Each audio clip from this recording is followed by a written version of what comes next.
नमस्ते। चलिए आज बिल्कुल सिंपल तरीके से समझते हैं एक्सोथर्मिक और एंडोथर्मिक रिएक्शंस को। मतलब इन हॉट और कोल्ड रिएक्शंस के पीछे की साइंस क्या है। तो कभी सोचा है इस बारे में कि आखिर कुछ केमिकल रिएक्शंस इतनी हॉट क्यों हो जाती हैं और कुछ एकदम कोल्ड? चलिए आज इस मिस्ट्री को सॉल्व करते हैं। तो इसका जवाब इसके कोर में छिपा है कि रिएक्शंस में टेम्परेचर आखिर बदलता ही क्यों है। और इसका सीक्रेट इंग्रेडिएंट है एनर्जी। बेसिकली हर केमिकल रिएक्शन में एक हीट एनर्जी चेंज होता ही है और वही चेंज हमें गर्मी या ठंडक की तरह फील होता है। तो चलिए सबसे पहले बात करते हैं एक्सोथर्मिक रिएक्शंस की। मतलब वो रिएक्शंस जो हीट पैदा करती हैं। तो ये एक्सोथर्मिक रिएक्शन है क्या चीज? बहुत सिंपल है। ये एक ऐसी केमिकल रिएक्शन है जिसमें हीट रिलीज होती है, यानी बाहर निकलती है। और इसका रिजल्ट ये है कि टेम्परेचर इंक्रीजेस, मतलब मिक्सचर एकदम हॉट हो जाता है। चलिए इसका एक क्लासिक एग्जाम्पल देखते हैं। क्विकलाइम यानी कि CaO जब उसे पानी में मिलाया जाता है, जब इन दोनों को मिक्स करते हैं ना, तो ढेर सारी हीट प्रोड्यूस होती है। इतनी कि बीकर को टच करने पर वो काफी गर्म लगता है। सोचो, बिल्कुल उन हैंड वार्मर्स जैसा जो विंटर्स में यूज करते हैं। सेम प्रिंसिपल है। यही तो है एक्सोथर्मिक रिएक्शन का कमाल। ओके, अब आते हैं इसके बिल्कुल ऑपोजिट, इसके दूसरे काउंटरपार्ट पर, एंडोथर्मिक रिएक्शंस।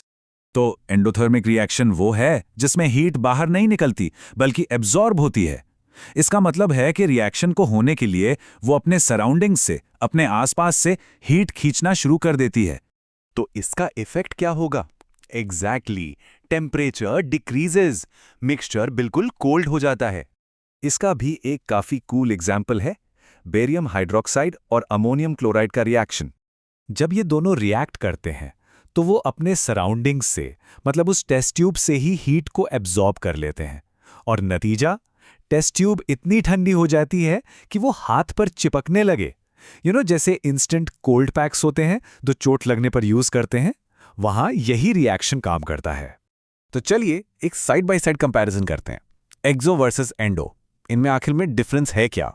तो देखिए, टेबल बिल्कुल क्लियर है। एक्सोथर्मिक हीट रिलीज होती है, टेम्परेचर बढ़ता है, फीलिंग आती है हॉट। और एंडोथर्मिक बिल्कुल उल्टा, हीट एब्जॉर्ब होती है, टेम्परेचर गिरता है और फीलिंग आती है कोल्ड। एक दूसरे के आमने सामने बिल्कुल ऑपोजिट। अब इनको याद रखने की एक सिंपल सी ट्रिक भी है, बहुत आसान है, हमेशा काम आएगी। सबसे पहले एक्सो। सोचो, एक्सो से एग्जिट, हीट बाहर जा रही है, इट्स एग्जिटिंग द सिस्टम, इसलिए हॉट। Simple right? और फिर है एंडो। एंडो को सोचो एंटर, हीट अंदर आ रही है, इट्स एंटरिंग द सिस्टम, इसलिए कोल्ड।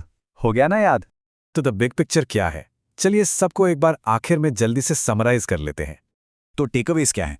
पॉइंट नंबर 1, हर केमिकल रिएक्शन में एनर्जी का चेंज होता है।